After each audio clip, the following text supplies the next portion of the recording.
Hai guys, hari ini kami ada ibu-ibu yang lagi cari sang. Saya coba interview. Untuk apa sih sang itu? Apa artinya sang? Enten ke? Halo Bu.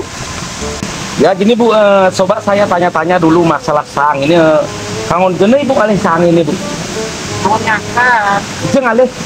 Oh, di Bedangin. Oh, di situ Bu, jauh sekali tempatnya ya.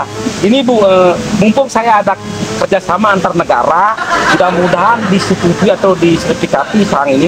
Saya rencana ini saya mau kerjasama sama Amerika, Rusia, Belanda, Italia, Jerman. Soalnya pengolahan sang ini mungkin di daerah sana itu diminati banyak orang sana. Soalnya di daerah sana itu tempatnya tidak ada model-model sang kayak gini, kayak Bu. Ini saya menggaya di bidang tulisan talita.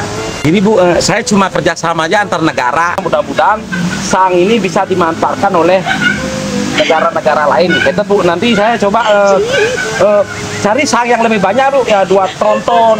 Soalnya saya mau kirim ke sana ke luar negeri itu pakai kontainer, kita. Ini kan baru sedikit Bu ya.